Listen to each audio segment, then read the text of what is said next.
கர்த்தருடைய பரிசுத்த நாமத்துக்கு மகிமை உண்டாவதாக. Glory be to God's holy name. மத்தேயு எழுதின சுவிசேஷம் 14ஆம் அதிகாரம் 22ஆம் வசனத்தை வாசிக்கலாம். Let us turn to Matthew's Gospel, chapter 14 and verse 22.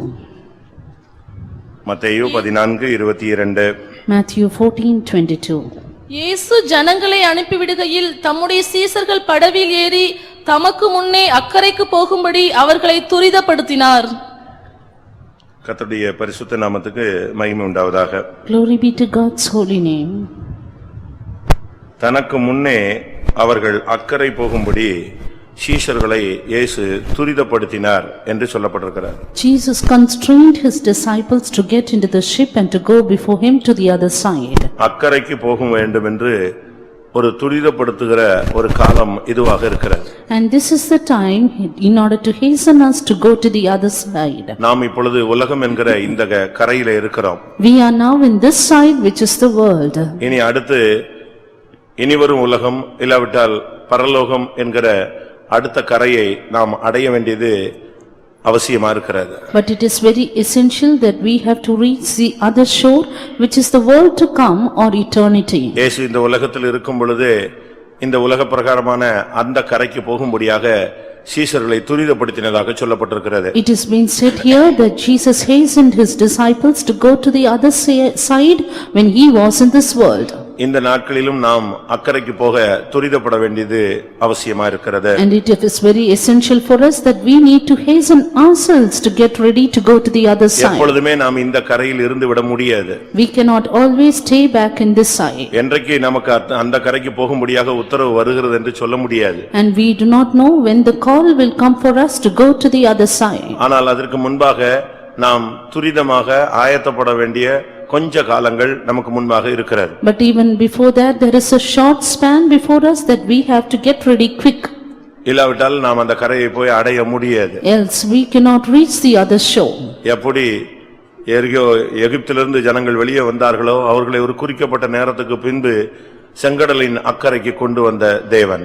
As to how the people came from Egypt, it is the Lord who brought them and helped them to cross the Red Sea. அதுபோல 40 வருடம் வனாந்தரத்தில் நடந்த ஜனங்களை கானானுக்குள் கொண்டு செல்லும்படியாக யோர்தானுக்கு அக்கறையிலே தேவன் கொண்டு வந்தவர். And God is the one who brought them through these 40 years of wilderness journey and brought them to the other shore of Jordan to get into Canaan. இந்த அக்கறை பயணத்திலே உங்களுடைய பயணம் எப்படி அமைந்திருக்கிறது? In this voyage to the other shore, how is your journey? எப்படி நாம் அக்கறைக்கு போக முடியும்? How can we go to the other side? அதை குறித்து நான் ஒரு 5 காரியங்கள் உங்களுக்கு முன்பாக வைக்க விரும்புகிறேன். I want to place 5 things for that. இன்றைக்கு பைபிள் ஸ்டடி அக்கறை.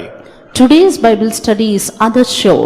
அடுத்த மறு கரையை நாம் அடைய வேண்டியது அவசியம். Essential that we have to reach the other shore. அப்படி அந்த மறு கரையை அடைய நமக்கு உள்ள வழிகளை நாம் இப்பொழுது ஆராய்ந்து பார்க்க வேண்டியது அவசியம். And it is essential we have to find ways to reach the other shore. ஏனென்றால் ஒரு மனிதன் சாதாரணமாக அந்த மறு கரையை அடைந்து விட முடியாது. Because a man cannot ordinarily attain to it. தேவன் பார்த்து இந்த பயணத்தில் உள்ள கொந்தளிப்புகளை அடக்கினால் நாம் அடுத்த துறைமுகத்தை நாடின துறைமுகத்திலே போய் சேரலாம். If God himself looks upon us and makes our voyage safe, we can reach the other shore. 107ஆம் சங்கீதம் 29:30 இந்த வார்த்தையை பார்க்கிறோம். Turning to Psalm 107 verses 29 and 30, we can see this. கொந்தளிப்பை அமர்த்துகிறார், அதன் அலைகள் அடங்குகின்றது. அமைதல் உண்டானது நிமித்தம் அவர்கள் சந்தோஷப்படுகிறார்கள். தாங்கள் நாடின துறைமுகத்தில் அவர்களை கொண்டு வந்து சேர்க்கிறார்.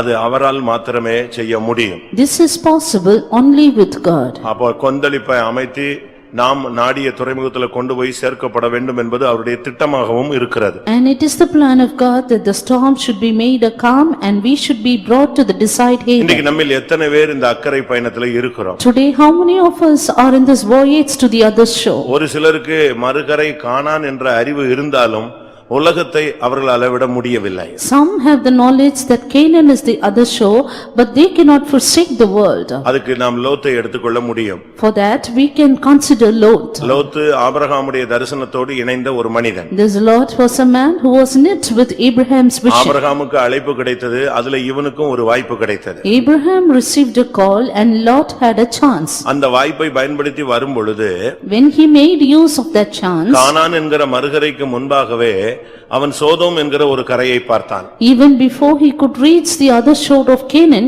he saw the shore of Sodom.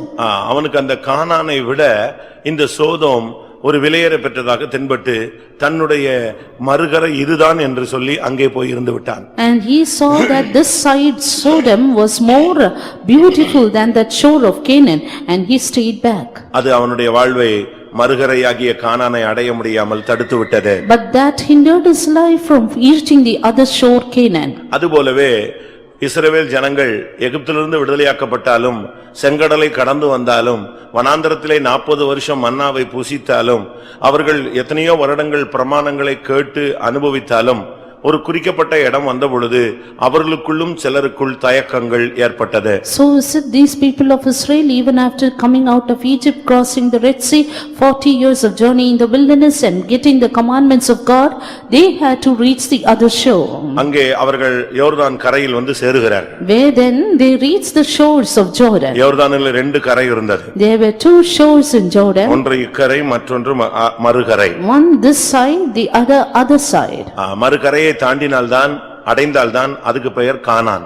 Only when we reach the other side it is called Canaan. 40 வருடம் கடந்து வந்த ஜனங்களுக்குள்ளே நடந்த சம்பவம் என்ன? What happened in the people who walked 40 years? யோர்தானுக்கு இந்த கரையில் வந்த பொழுது காத் புத்திரர், மனாசேயின் பாதி கோத்திரத்தார், ரூபன் கோத்திரத்தார் இவர்கள் எல்லாம் பேச ஆரம்பித்தார்கள். Right when they came to this side of Jordan, the sons of Gad, half the tribe of Manasseh and the tribe of Reuben, they started to speak. இவர்களுக்குள்ளே எழும்பின ஒரு வாஞ்சை என்ன? And what was the desire that was within them? இவர்களுக்கு கானானை பற்றிய தரிசனம் உடனே அடிபட்டு போய்விட்டது. And soon their vision about Canaan got hit down. அவர்களுக்கு இதுதான் கானான் போல தென்பட்டது. And for them this appeared to be Canaan. காத் ரூபன் புத்திரரும் காத் புத்திரரும் மனாசேயின் பாதி கோத்திரத்தாரும் யோசுவாவினிடத்திலே வந்தார்கள். The sons of Reuben, the sons of Gad and half the tribe of Manasseh came to this Joshua. இவங்க 2.5 கோத்திரத்தார் அங்கே வருகிறார்கள். This 2.5 tribe, they came there. அவங்க சொன்ன வார்த்தை என்ன தெரியுமா? And what were their words? நாங்க அந்த கரைக்கு வரல. We do not come to the other side. அப்படி வந்தாலும் நாங்க திரும்பி வந்துருவோம். Even if we come, we will return. எங்களுக்கு இது போதும். Because this is sufficient. அவர்களுக்கு இந்த ஆடு மாடு இந்த வசதி பச்சை பசேர் புல்வெளி இவைகளுக்குள்ளே அவங்களுடைய தரிசனம் மங்கி போனது. Because their diminished vision was only about cattle and herd and flock. அவங்களுக்கு அடுத்த கரைக்கு போகணும்னு ஆசை இருந்தாலும் அவங்க சொல்றாங்க நாங்க வர்றோம், யுத்தங்கள் எல்லாம் முடிஞ்ச பிறகு நாங்க எங்க வந்துருவோம்? திரும்ப வந்துருவோம். Though they had the desire to go to the other shore, they said, "We will come with you, but after the battle is over, we will return." இதை குறித்து என்னாகமம் 32ஆம் அதிகாரத்திலே நீங்கள் படித்துக் கொள்ளலாம். About this you can read in Numbers chapter 32. கடைசில என்ன நடந்தது தெரியுமா? And finally what happened? அவர்கள் என்ன வாஞ்சித்தார்களோ அதுதான் நடந்தது. What's their desire, that itself happened. யுத்தத்தில் நின்றார்கள். They stood in the battle. கானான் தேவனுடைய ஜனங்களுக்கு கிடைத்தது. The people got Canaan. ஆனா அந்த 2.5 கோத்திரமும் அப்படியே திரும்பி வந்து யோர்தானுக்கு இக்கரையிலேயே இருந்து விட்டார்கள். But these 2.5 tribes, they returned and stayed back in this side of Jordan. அப்ப இத்தனை வருஷம் இந்த கானானை குறித்த வாக்குத்தத்தம் பெற்றது என்ன ஆயிற்று? Then now what happened to their promise for so long years about Canaan? இத்தனை வருஷம் வனாந்தரத்துல வந்ததுல என்ன பயன் இருக்கிறது? And what is the use of crossing the wilderness so long? இந்த கூட்டத்தாரை குறித்து தான் எபிரேயர் 6ஆம் அதிகாரத்திலே சொல்லி இருக்கிறது. It is about this group that it is said in Hebrews chapter 6. இவர்கள் பரம ஈவை ருசி பார்த்தவர்கள். They have tasted of the divine gift. இனிவரும் உலகத்தின் பலனை ருசி பார்த்தவர்கள். And they are the one who have tasted of the world ஒரு to தரம் come. பிரகாசிப்பிக்கப்பட்டவர்கள். Once illuminated. பரம தேவனுடைய நல்வார்த்தையும் இனிவரும் உலகத்தின் பலனை ருசி பார்த்தவர்கள். And have tasted of the heavenly gift and partakers of that. ஆனா இப்பொழுது திரும்பி வருகிறார்கள், மறுதலித்து போகிறார்கள். But now they return, they deny. எபிரேயர் 6:4-5. Hebrews 6:4 and 5. ஏனெனில் ஒரு தரம் பிரகாசிக்கப்பட்டும் பரம ஈவை ருசி பார்த்தும் பரிசுத்த ஆவியை பெற்றும் தேவனுடைய நல் வார்த்தையையும் இனிவரும் உலகத்தின் பலன்களையும் ருசி பார்த்தும் மறுதலித்து போனவர்கள் எப்படி இருக்கும்னு யோசிச்சு பாருங்க. You can think as to how it will be. எத்தனை பாதையில வனாந்தரத்துல கடந்து வந்து கடைசியில எவர்தான் கரையில வரும்போது இவங்க இதுவே போதுன்னு இருந்துட்டாங்க. Having crossed so many paths in the wilderness, finally coming to the shores of Jordan, they strayed back. இந்த மார்க்கத்துல வரும் பொழுது நமக்கு ரட்சிப்பு கிடைத்தா போதும், பரலோகம் கிடைச்சா போதும்னு வந்தோம். ஆனா இப்போ வேலை கிடைச்சா போதும், பணம் கிடைச்சா போதும், பிள்ளைகளுக்கு கல்யாணம் ஆனா போதும், நமக்கு இந்த உலகத்துல இதே போதும், இது இப்படியே இருந்துட்டு போயிடலாம் அப்படின்னு தான் நம்ம நினைக்கிறோம். Soon when we entered into this path, we thought salvation is enough, getting into heaven is enough. But now all our vision is diminished, saying that my job, my money is all enough for me. இன்னைக்கு அநேகருக்கு அக்கறை பயணம் கசப்பாக இருக்கிறது. Today the voyage to the other shore is something bitter for many. இப்பொழுது அக்கறைக்கு எப்படி போவது?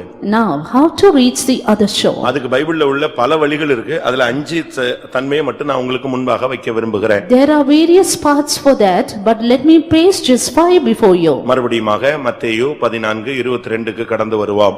Repeating Matthew 14:22. 14:22. இயேசு ஜனங்களை அனுப்பிவிடுகையில் தம்முடைய சீசர்கள் படவில் ஏறி தமக்கு முன்னே அக்கறைக்கு போகும்படி அவர்களை துரிதப்படுத்தினார். எதுல ஏறி அவர்கள் போக வேண்டும்? Yes, where should be they board out? படவில் ஏறி அக்கறைக்கு போக வேண்டும். They should get into the ship and go. இது இயேசு கிறிஸ்து சொன்னதான ஒரு வார்த்தை. This is a word of Jesus. இங்கிலீஷ்ல எப்படி இருக்கு? To get into a ship. Ship. இங்க வந்து தமிழ்ல படகுன்னு இருக்கு, இங்கிலீஷ்ல வந்து கப்பல்னு இருக்கு. In Tamil version it is a boat, in English it is ship. இதுல இருந்து என்ன விளங்கிக் கொள்கிறோம்? From this what do we understand? இந்த கப்பல் என்பது விசுவாசத்தை காண்பிக்கிறது. The ship shows faith. 1 தீமோத்தேயு 1:19 1 Timothy 1:19. இந்த நல்மனசாட்சியை சிலர் தள்ளிவிட்டு விசுவாசமாகிய கப்பலை சேதப்படுத்தினார்கள். விசுவாசமாகிய கப்பல். They have made a shipwreck of faith. ஒரு தேவனுடைய பிள்ளை அக்கறைக்கு போக வேண்டுமானால் இயேசு அவர்களை துரிதப்படுத்தி செல்லக்கூடிய ஒரு அனுபவம் என்று சொன்னால் படவில் ஏறி அக்கறைக்கு போங்கள்.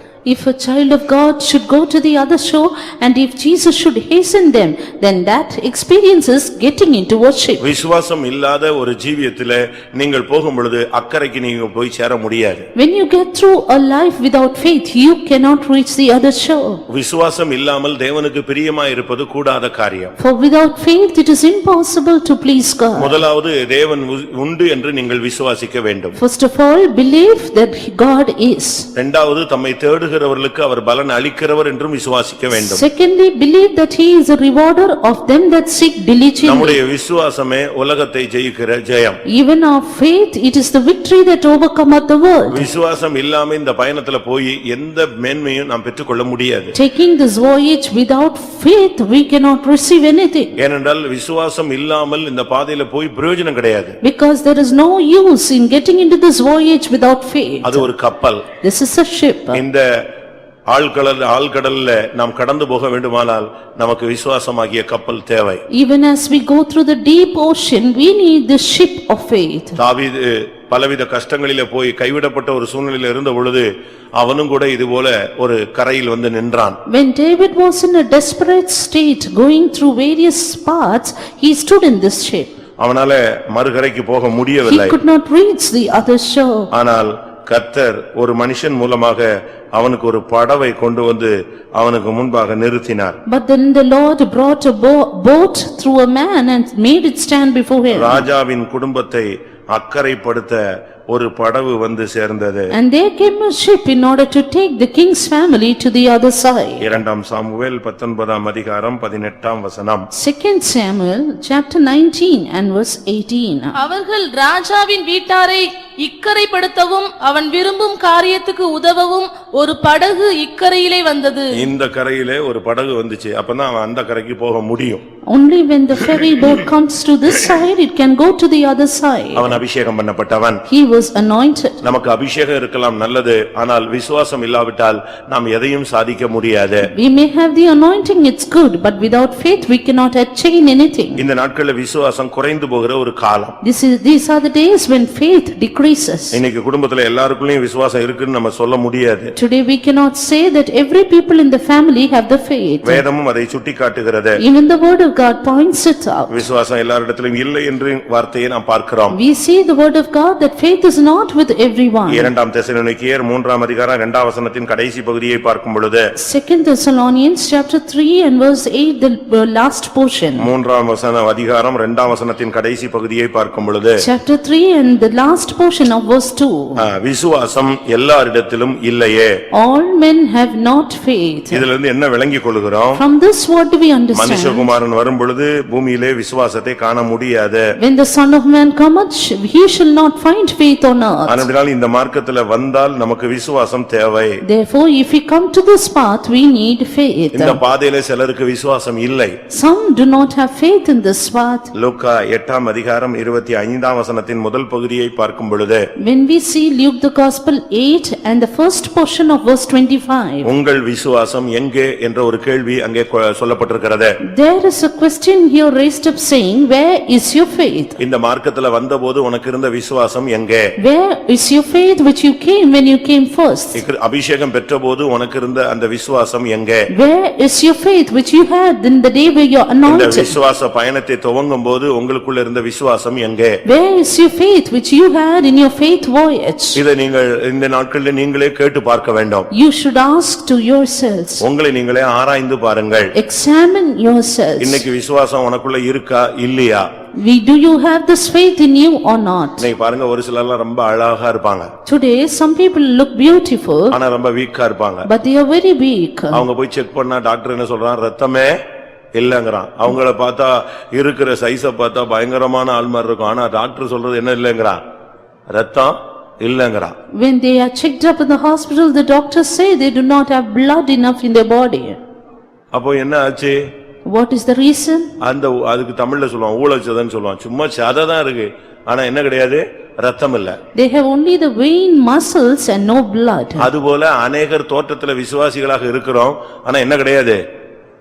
விசுவாசம் கிடையாது. Likewise, many of us appear to be believers but have no faith. 2 கொரிந்தியர் 13:5 படி 2 Corinthians 13:5. நீங்கள் விசுவாசம் உள்ளவர்களோ என்று உங்களை நீங்களே சோதித்து அறியுங்கள்.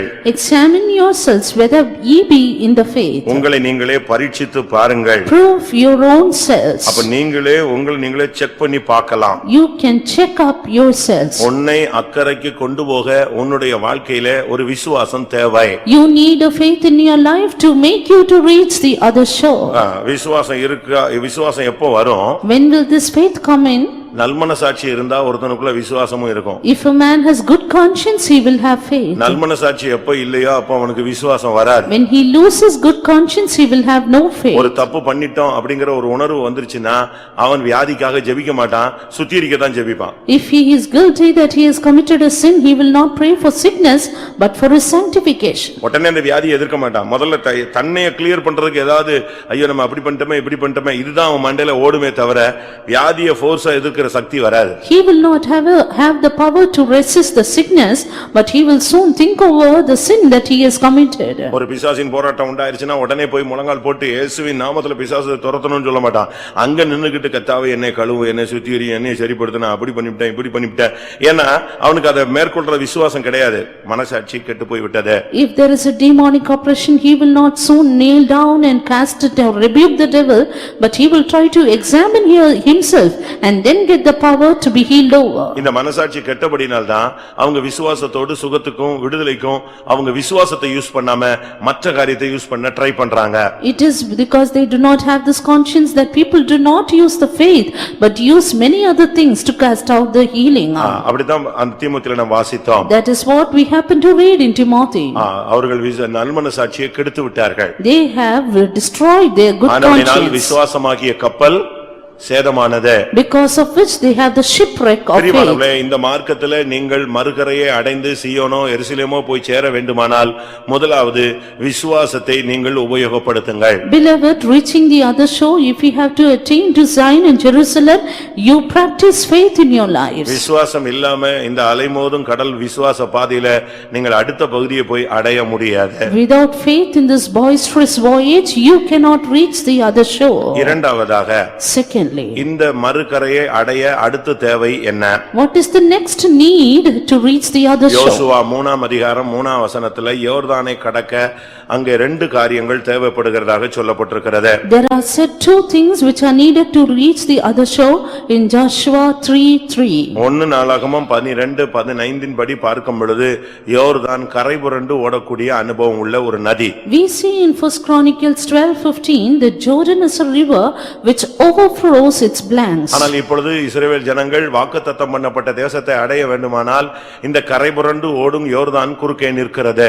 But now if the people of God have to attain to that Canaan which is promised, then this Jordan which overflows is standing cross. எப்படி செங்கடலின் மறுகரையை அடைந்தார்களோ, As to how they reach the other shore of Red Sea, எப்படி வனாந்தரத்தின் மறுகரையை அடைந்தார்களோ, as to how they reach the other shore of the wilderness, அதுபோல இப்போ யோர்தானுடைய மறுகரையை அவர்கள் தொட வேண்டும். so is it they have to reach the other shore of Jordan. அதுதான் தேவனுடைய இலக்கு. That is the aim of God. அதுதான் இந்த வனாந்தர பயணத்தினுடைய நோக்கம். That is simply the purpose of this wilderness அதுதான் life. வாக்குத்தத்தத்தின் நிறைவேறுதல். That is the fulfillment of promise. 400 வருடங்களுக்கு முன்பாக தேவன் சொன்ன வார்த்தை அதுதான். That was the promise of God 400 years before. இப்பொழுது அதை அடைய முடியாக அவர்கள் வந்து நிற்கிறார்கள். And now they stand across Jordan to attain it. லட்சக்கணக்கான ஜனங்கள் நிற்கிறார்கள். Lakhs of people are standing. அங்கே படகு இல்லை. But no boat there. அப்படியே ஒரு படகு வந்தாலும் If at all, if it would come there, இந்த 18 லட்சம் 20 லட்சம் பேர் போகணும்னா 20 லட்சம் ட்ரிப் அடிக்கணும்.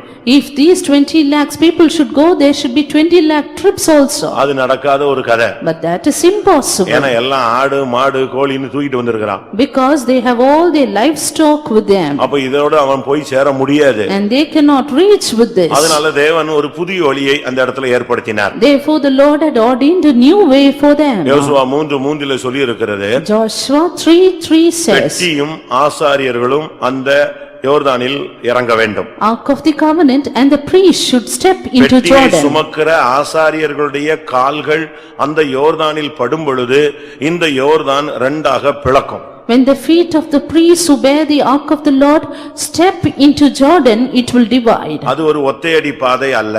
It's not a one-way path. நீங்க ஒத்தையடி ஒரு ஸ்டெப் ஒரு ஆள் போற பாதை அல்ல. It's not a path of one person.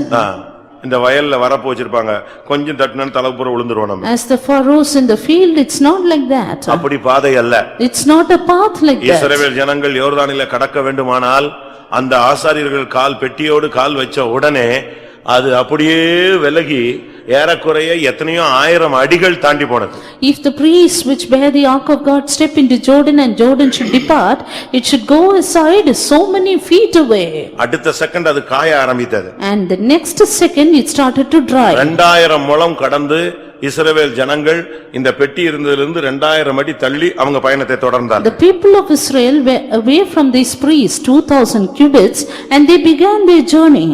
அப்படிதான் வேதம் சொல்லுகிறது. That's what the word of God says. அவர்களுக்கும் உங்களுக்கும் இடையில 2000 முழம். And there shall be 2000 cubits between them and them. அப்படினா 3000 அடி.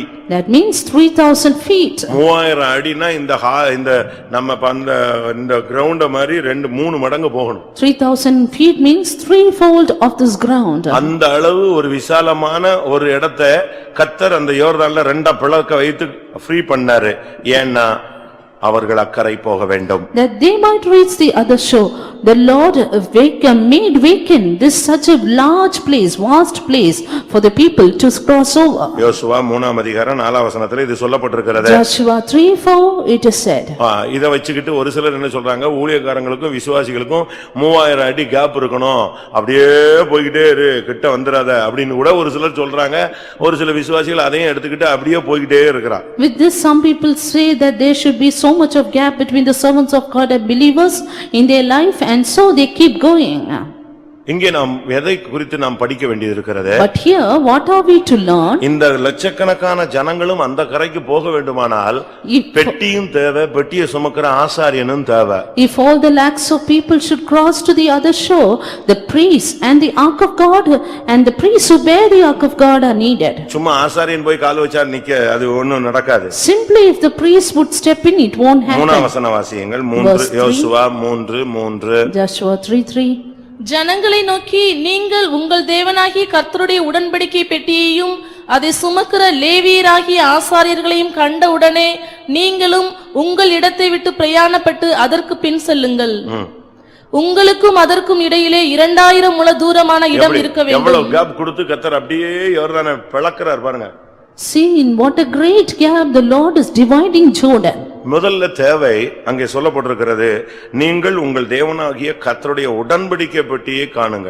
What is needed first is when ye see the ark of the covenant of the Lord. நீங்கள் மறுகரையை அடைய வேண்டுமானால் முதலாவது ஒரு உடன்படிக்கை பெட்டியாய் நீங்கள் மாற வேண்டும். To reach the other shore, first of all you should become the ark of God. இல்லாவிட்டால் ஒரு பிரதிஷ்டையின் ஜீவியம் நமக்கு தேவை. Or we need a life of consecration. மறுகரையை அடைய இந்த மார்க்கத்துல நமக்கு தேவை உடன்படிக்கை, பிரதிஷ்டை, தீர்மானம், நேர்த்திக்கடன் இப்படி எல்லாம் சொல்லுவாங்க. We need the covenant, the consecration, the decision and the vow in order to reach the other shore.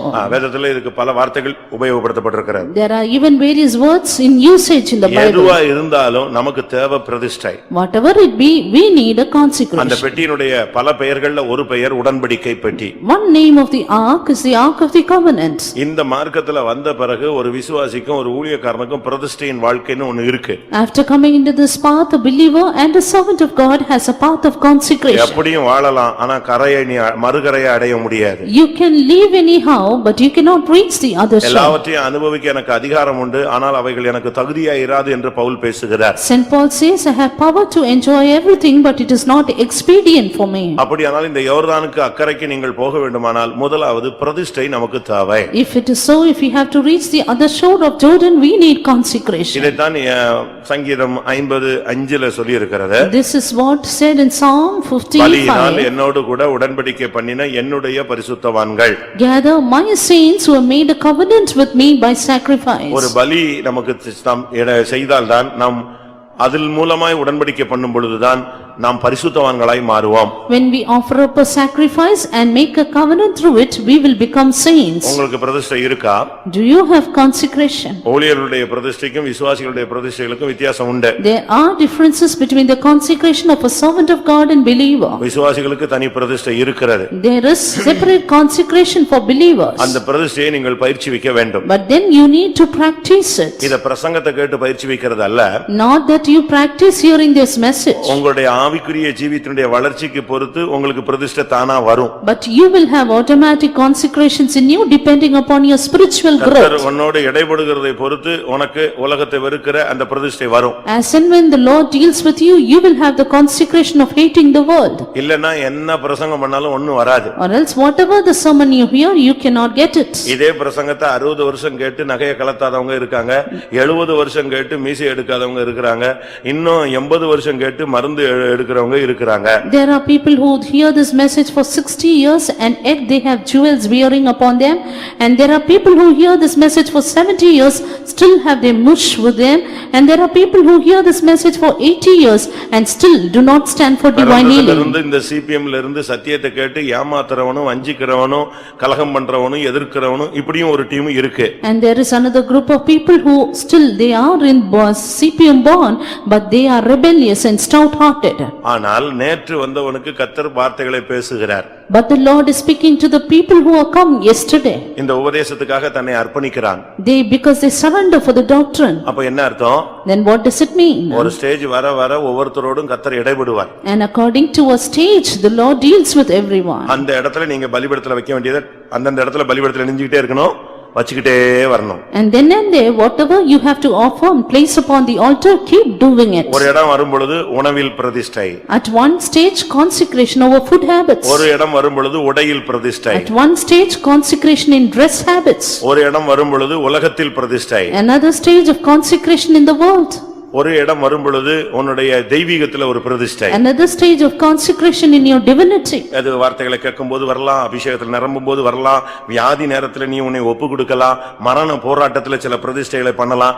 ஏதாவது ஒரு விதத்துல உன்னை பூர்ணத்துக்காக கர்த்தர் ஒவ்வொரு வியூல ஒவ்வொரு பாதையில நடத்துவார். Some or the other way for your perfection, in each and every way the Lord will lead you to a path that you may consecrate yourselves, either through the word of God or through your sickness or through your deathbed also. அந்தந்த நேரத்துல கர்த்தர் உன்னை நடத்தும்போது நீ பலிபீடத்துல வைக்க வேண்டியதை வச்சிடணும். Then and there when the Lord leads you, keep upon the altar whatever he asks you. தன்னுடைய குமாரனை பலிபீடத்துல வைக்க சொன்ன நேரத்துல ஆபிரகாம் வைத்தான். ஆனபடியால் அவன் விசுவாசத்தின் தகப்பனும் என்றும் தேவனுடைய சிநேகிதன் என்றும் அழைக்கப்பட்டான். Abraham placed his son upon the altar when he was asked to, therefore he was called the father of faith, the friend of God. என்னடா மீசையை பத்தி பேசுறாரு, நகையை பத்தி பேசுறாரு அப்படின்னு நீங்க நினைப்பீங்க. அதுக்கு இன்னொன்னு சொல்றேன்.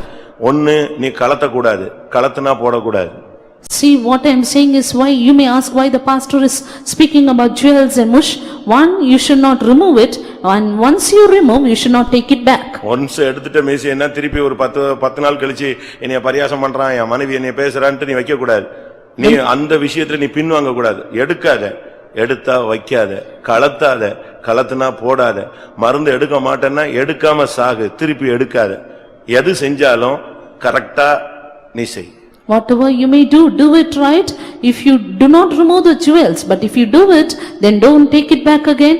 Do not remove your mush, but once you remove, don't try to put it back again, and stand for divine healing. And if you cannot, then if you don't stand for நான் divine சொல்றது healing. கரெக்ட்னு சொல்றவங்க அல்லேலூயா சொல்லுங்க. ஆமா. அதனால நாங்க எடுக்கிறதே இல்ல, நாங்க அப்படியே இருக்கிறோம் அப்படிங்கறீங்களா? Therefore some say, therefore we do not remove. இது இப்படியும் ஒரு கூட்டம் சபைக்குள்ள கிடக்குது. There are also that group of people in the church. அட தொர பாஸ்டர், எத்தனை தொர பாஸ்டர் பார்த்தாச்சு அப்படின்னு சொல்லிட்டு எல்லா பாஸ்டரையும் பார்த்துட்டு இருக்கீங்க. Right, okay. அக்கறைக்கு வரணும்னு நான் ஆசையிலே உங்களுக்கு பிரசங்கம் பண்றேன். நான் இன்னைக்கு ஜெபிச்சேன், ஆண்டவரே அக்கறைக்கு போறவனை மட்டும் இன்னைக்கு கொண்டு வரேன்னு. நீங்க எல்லாம் வந்திருக்கீங்க, அதனால உங்களுக்கு நான் துணிஞ்சு பிரசங்கம் பண்ணலாம்னு யோசிக்கிறேன். And even today I prayed, Lord, bring those people who should go to the other shore. You have all come here, so I am sure that God will take us to the other shore. கொஞ்சம் ரொம்ப கம்மியா இருந்துச்சு. அப்பதான் நான் சொன்னேன், ஆண்டவரே என்ன இது ரொம்ப கம்மியா இருக்கிறாங்களே, சரி அக்கறைக்கு போற ஆளையாவது கொண்டு வாங்கன்னு. Then when the gathering was few, I said, Lord, this gathering is few, and at least bring those people who have to go to the other shore. உனக்கும் தேவனுக்கும் பிரதிஷ்டையில ஒரு உடன்படிக்கையில உனக்கு சரியான ஒரு பிடிப்பு இருக்கணும். Yes, you and God should have a good hold in consecration and covenant. கல்யாணத்துல புருஷனும் மனைவியும் கையை பிடிச்சிட்டு ஒரு உடன்படிக்கை பண்றாங்க. Even as the husband and wife make a consecration by their hand during their marriage. இன்பத்திலும் துன்பத்திலும் அது நாங்க இன்னும் ஒரு 2-3 மணி நேரம் சொன்னா கூட சொல்லுவோம் அன்னைக்கு ஒரு நாள். And they would take the oath if they want to, even for an hour also. ஏதோ ஒரு 10 பாயிண்ட் அவங்க சொல்லுவாங்க. இன்பம் துன்பம் சுகம் துக்கம் அப்படி இப்படின்னு என்ன சொன்னாலும் அவங்க சொல்லுவாங்க. We just say 10 points, and whatever else we may say also they'll repeat. ஒரு பையன் கொஞ்சம் பேதையாக இருந்தான். One boy, he was little simple. அவனுக்கு நாங்க கல்யாணத்தை ஏற்படுத்தினாங்க. And they ordained proposed a marriage for him. அப்ப நான் அவனுக்கு சொன்னேன், Then I told him, இந்த பாஸ்டர் ஒரு ரைம் மாதிரி சொல்லி கொடுப்பாரு. Pastor will tell you as a rhyme. கையை பிடிச்சிட்டு சொல்லி கொடுப்பாரு. He will take hold of your hand and tell you. அவர் என்ன சொல்றாருன்னு கவனிச்சு கரெக்ட்டா திருப்பி சொல்லணும் நீ ஒழுங்கா மைக்ல. He tells you, just listen and then tell it in the mic. ஓகேன்டா. He said, yes, I'll do it. நானும் அந்த கல்யாணத்துல ஏன் சபை பையன் இல்லையா? Because பாஸ்டர் எல்லாம் சொல்லி முடிச்சிட்டாரு. And I saw that marriage and pastor told everything and finished. எல்லாம் முடிச்சிட்டு When everything was over, அவனை கூப்பிட்டு கேட்டாரு, மெய்தானே நீ சொன்னதெல்லாம் கரெக்ட் தானேன்னு. he called him and asked, whatever you told, is it not correct? எல்லாம் மெய்தானே அப்படினாரு. And is it all correct? அவன் இதை மெய்தானேன்னு இவர் தன்னைத்தான் கேட்கறான்னு அவனுக்கு தெரியாம தொரப்பாச சொல்லி இருக்கிறாரு. எல்லாத்தையும் திருப்பி சொல்லு மெய்தானே அப்படின்னா, ஏய் கல்யாணம் எனக்கு இல்ல உனக்குன்னாரு. And he repeated the same words to pastor, and pastor said, the wedding is not for me but for you. அதாவது என்ன சொன்னாலும் அதுக்குதான். அன்னைக்கு நீங்க என்ன சொல்லுங்க சொல்லிக்கிட்டே இருப்பான், அந்த பொண்ணை மட்டும் கொடுத்துருங்கம்மா. And whatever we ask them to say, they will say, because they want just the girl. உடன்படிக்கை தான் ரொம்ப முக்கியம். Yes, what matters is the oath. அந்த உடன்படிக்கையை சாகர வரைக்கும் உடைக்கவே கூடாது. But you should never break it until your death. அதே போல தேவனிடத்துல நீ தனியா ரகசியமா ஒரு உடன்படிக்கை பண்ணி இருக்கிற. Even so, you should have a secret covenant with God. என்னது? உம்மை மாத்திரம் நேசிப்பேன். I will love thee alone. என்னைக்கு நீங்க சிலுவையை பாத்தீங்களோ அன்னைக்கு நீங்க சொன்ன வார்த்தை என்னது? உம்மை மாத்திரம் நேசிப்பேன். What were your words on the moment you looked at the cross? Jesus, I will love thee alone. நீ திரும்பி உலகத்தை நேசிச்சீனா அதுக்கு பேர் என்னது? சொல்லுங்க. If you look back to the world and love it, what is the name of it? இயேசுவை நேசிக்கிறேன்னு சொல்லிட்டு திருப்பி உலகத்தை நேசிச்சா அதுக்கு பேர் என்னது? Having said, Jesus, I love you, if you turn to the world and say, I love you, what is the name? விபச்சாரம். It says it is adultery. யாக்கோபு 4:4 என்ன சொல்லுகிறது? What does James 4:4 say? விபசாரரே விபசாரிகளே, உலக சிநேகம் தேவனுக்கு விரோதமான பகை என்று அறியீர்களா? இதுதான் அங்க சொல்லி சவுக்கடி மாதிரி சாட்டை அடி மாதிரி அடிச்சிருக்கிறார். This is like a beating of a whip. ஒரு விசுவாசியோ ஊழியக்காரனோ என்னைக்கு இயேசுவை நேசிக்காம அவன் உலகத்தை லைட்டா அப்படி திரும்பிட்டானோ அவன் விபச்சாரத்தில் விழுகிறான்னு அர்த்தம். A servant of God or a believer, the moment he turns away from Jesus and looks into the world, he is an adulterer. இந்த பெட்டிக்கு இன்னொரு பேர் இருக்கு. There is another name for this covenant ark. ரொம்ப தூரம் போக முடியாது, time short. அதனால ரெண்டு மூணு சிம்பிள் பாயிண்ட். சாட்சி பெட்டின்னு ஒரு பெட்டி, அதுக்கு பேர் இருக்கு. This is also called as the ark of the testimony. ஒரு தேவனுடைய பிள்ளை மறுகரைக்கு போகணும்னா சாட்சி தேவை. If a child of God to reach the other shore, he needs a testimonial life. உங்க பக்கத்து வீட்ல உள்ளவன் உன்னை பத்தி சாட்சி சொல்லுவானா? Will your neighbors testify about you? அதெல்லாம் விட்டுருங்க. தேவன் உன்னை பத்தி என்ன சாட்சி சொல்லுவாரு? What will God say about you? எபிரேயர் 11:4-5 எல்லாம் பாத்தீங்கன்னா அவர்கள் முற்பிதாக்கள் தேவனிடத்தில் சாட்சி பெற்றார்கள். Hebrews 11:4 and 5 says as to how the forefathers got a good report from the Lord. நம்ம பத்தி மத்தவங்க சாட்சி சொல்லணும். As others should give a good testimony about us. அது ஒரு சிலர் தப்பா பொய் சாட்சி சொல்லுவாங்க, அப்படி சொல்லக்கூடாது. Some people give a false witness, it should not be like that. ஒவ்வொருத்தரும் நம்மளை பத்தி மத்தவங்க என்ன சாட்சி சொல்லுவாங்க? And what will others testify about our lives? பரலோகத்தில் சாட்சியிடுகிறவைகள் 3, பூலோகத்தில் சாட்சியிடுகிறவைகள் 3ன்னு பைபிள்ல வாசிக்கிறோம். We read in the word of God there are 3 things that testify in heaven and 3 things upon the earth. யோபு என்ன சொல்றாரு? What did Job say? அவங்க friends எல்லாம் போட்டு குழப்பத்துல கடைசில சொல்லிட்டாரு, எனக்கு சாட்சி போகிறவர் எங்க இருக்காரு?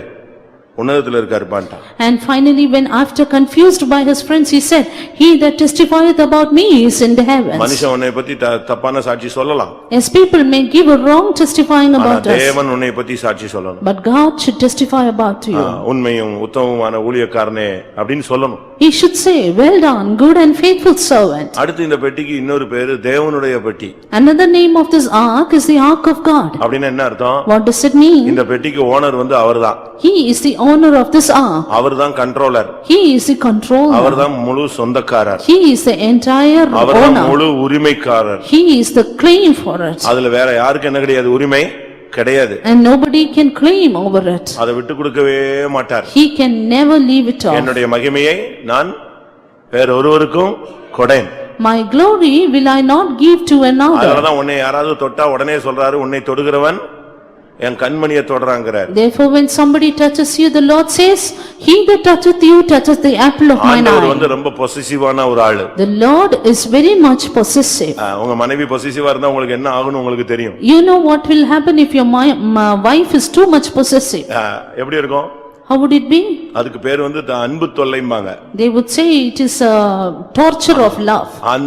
அதுல தான் இவன் பைத்தியம் பிடிச்சிருவான். And he would become mad because of it. பிரியமானவர்களே, ஆண்டவர் அதோட பொசசிவான ஆளு. Beloved, God is even more possessive than that. தொட்டா விட மாட்டாரு. If somebody touches you, he will not leave. உன்னை ஒருத்தன் கெடுக்கறான்னா உன்னை விடவே மாட்டாரு. அவனை விட மாட்டாரு. Corrupting you, he will not leave him. அவனை ஒழிக்காம விடுறதே கிடையாது. He will not spare him. உன்னை சபிக்கிறவர்களை நான் என்ன செய்வேன்? சபிப்பேன். I will curse him that curseth you. உன்னை விரோதிக்கிறவர்களை நான் விரோதிப்பேன். I will get against him who is against you. அதனால நமக்கு நம்ம மேல ஒரு உரிமையும் கிடையாது. Therefore others have no right over us. 2 கொரிந்தியர்ல சொல்லி இருக்கிறது, நீங்கள் உங்களுடையவர்கள் அல்ல. 2 Corinthians says, ye are not your own. நமக்கு நாம் சொந்தமானவர்கள் அல்ல. We are not our own. சரி, நம்முடைய சப்ஜெக்ட்டுக்கு வருவோம். Now coming to our subject. அடுத்ததாக ஆசாரியர்கள். Nextly the priests. இந்த பெட்டியை சுமக்கிற ஆசாரியன் கால் வச்சா யோர்தான் விலகிடும். When this priest who bears the ark steps in, Jordan will be divided. ஜனங்கள் சுலபமாய் அக்கறைக்கு போய் விடலாம். The people can easily cross over. ஒரு தேவனுடைய பிள்ளைக்கு இந்த நாட்கள்ல தேவை ஆசாரியனுடைய ஐக்கியம். What is needed for a child of God is the fellowship with the priest. ஊழியக்காரங்களோடு உங்களுடைய ஐக்கியம் தெய்வீகமா இருக்கணும். Your fellowship with the servants of God should be divine. அவர் ஒரு சிலர் ஐக்கியம் சொல்லிட்டு ரொம்ப சொந்தமாயிடுவாங்க. And some will become very own to the servants of God. அது தவறு. But that is wrong. அதே நேரத்துல நாங்க ஊழியக்காரங்க தள்ளி நில்லு அப்படினு சொல்றதும் தப்பு. At the same time it is wrong to say they are servants of God, get aside. அந்த புனித உறவை நீங்கள் சரியான விதத்துல மெயின்டைன் பண்ணணும். Yes, maintain that divine fellowship in a good way. ஏனென்றால் அவர்கள் உங்கள் ஆத்துமாவுக்காக உத்தரவாதம் பண்ணுகிற ஒரு ஆள் அப்படினால் என்ற வார்த்தை எபிரேயர் 13ல சொல்லப்பட்டிருக்கிறது. Hebrews 13 says, because they are responsible for your souls. உங்களுடைய ஆத்துமாவுக்கு அவர்கள் பொறுப்பானவர்கள். They are responsible responsible for your souls. பழைய ஏற்பாட்டிலே அந்த ஆசாரியன் 12 பேரையும் தன்னுடைய மார்பதக்கத்திலே எழுதி வைத்திருந்தான். In the Old Testament, the priest had all the 12 names of the tribes upon his breastplate. அது அவன் அந்த கோத்திரங்களை இருதயத்தில் சுமப்பதை காண்பிக்கிறது. That shows he bears the tribes in his heart. அப்ப ஊழியக்காரங்க கிட்ட நீங்க சரியா மெயின்டைன் பண்ணணும். Therefore, you have to maintain a good fellowship with the servants of God. ஒரு சிலர் அதை தவறா யூஸ் பண்ணிடுறாங்க. Some people misuse it. எப்படி? உடனே ஊழியக்காரங்க வீட்டுல போய் ஊழியக்காரங்களோட க்ளோஸா போறது, அக்கா தங்கச்சிங்கிறது, உடனே அவங்க வீட்லயே பையனை கட்டுறது, பொண்ணை கொடுக்கறது.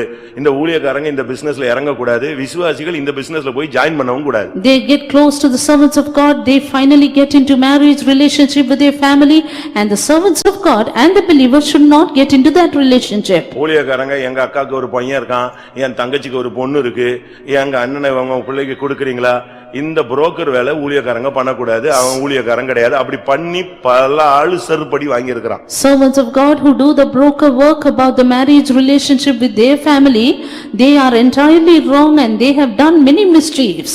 அந்த வேலையே செய்யக்கூடாது. But that work should not be done. நாம எனக்கு ஒரு அக்கா பொண்ணு இருக்கு, தங்கச்சி பொண்ணு இருக்கு, இதுக்கு நீ இதுக்கா சபையில உன்னை கொண்டு உட்கார வச்சிருக்கேங்க. As the Lord placed you in the church to say that I have my sister's son or brother's son and something like this. உடனே அந்த ஃபேமிலியோட போய் உட்கார்ந்துக்கிறது. And soon they sit with that family.